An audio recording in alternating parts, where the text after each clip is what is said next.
विधानसभा चुनाव के दौरान राहुल गांधी ने जमकर पसीना बहाया और पूरे प्रचार के दौरान थककर आराम करने नहीं गए, जैसा बिहार विधानसभा चुनाव के दौरान हुआ था। ये बात और है कि चुनाव प्रचार खत्म होते ही राहुल गांधी विदेश रवाना होने वाले हैं। चुनाव के नतीजों के वक्त वे देश में मौजूद नहीं रहेंगे। पहले भारत जोड़ो यात्रा, फिर चुनाव लोकसभा के।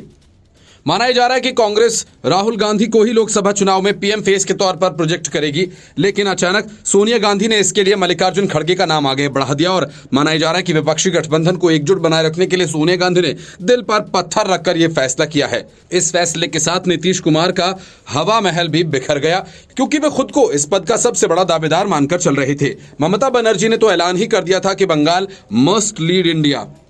मल्लिकार्जुन खड़गे जब से कांग्रेस के अध्यक्ष बने हैं तभी से गांधी परिवार की मर्जी के खिलाफ उन्होंने एक छोटा सा कदम भी नहीं उठाया। सोनिया गांधी को इसलिए खड़गे में मनमोहन सिंह की छवि दिखने लगी। सोनिया गांधी ने मल्लिकार्जुन खड़गे की जमकर तारीफ की। उन्होंने कहा कि एक मजबूत संगठनात्मक नेता के रूप में खड़गे पर हमें विश्वास है और भारत की आत्मा के लिए जारी लड़ाई में पार्टी का नेतृत्व करने के लिए वे सबसे योग्य व्यक्ति हैं। उन्होंने खड़गे पर लिखी गई पुस्तक मल्लिकार्जुन खड़गे पॉलिटिकल एंगेजमेंट विद कैप्शन में जस्टिस एंड इंक्लूसिव डेवलपमेंट के विमोचन के मौके पर यह भी आरोप लगाया कि केंद्र सरकार संवैधानिक संस्थाओं और सिद्धांतों को नष्ट कर रही है। सोनिया गांधी ने खड़गे के लंबे राजनीतिक जीवन और संघर्षों का उल्लेख करते हुए कहा कि आज वो एक महत्वपूर्ण मोड़ पर कांग्रेस पार्टी का नेतृत्व कर रहे हैं। सत्ता में बैठे लोग संवैधानिक और संस्थागत मूल्यों से बेपरवाह हैं और उन सभी संस्थाओं, व्यवस्थाओं और सिद्धांतों को नष्ट कर रहे हैं जिनके द्वारा भारत आजादी के बाद से फल फूल रहा है। जवाहर भवन में आयोजित कार्यक्रम में सोनिया गांधी ने कहा कि एक मजबूत संगठनात्मक नेता के रूप में खड़गे जी पर हमें पूरा विश्वास है। मल्लिकार्जुन खड़गे भारत की आत्मा के लिए एक ऐतिहासिक लड़ाई में कांग्रेस पार्टी का नेतृत्व करने के लिए सबसे योग्य हैं। इसमें उन्हें मेरा और कांग्रेस पार्टी का दृढ़ समर्थन प्राप्त है।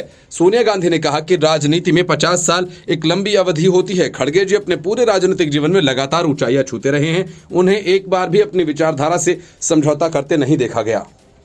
वो एक बार भी गरीबों के हित से दूर नहीं गए और एक बार भी राजनीति लड़ाई जीतने के लिए सामान्य और आचरण से समझौता नहीं किया। उन्होंने कहा इसलिए आज खड़गे जी भारतीय राष्ट्रीय कांग्रेस के अध्यक्ष के रूप में मजबूती से खड़े हैं। उनका शानदार जीवन और कार्य उन मूल्यों का उदाहरण है जिन्हें आधुनिक भारत के संस्थापकों और शिल्पकारों ने अपनाया था। उन्होंने अपनी लंबी यात्रा की, कई प्रतिकूल परिस्थितियों को पार किया और खड़गे ने बचपन में सांप्रदायिक हिंसा में उनके परिवार के कई सदस्यों के मारे जाने की घटना का परोक्ष रूप में उल्लेख करते हुए कहा कि छोटी सी उम्र में सांप्रदायिकता और भेदभाव का सामना करने के बावजूद उन्होंने जानबूझकर धर्मनिरपेक्ष और उदारवादी बनना चुना।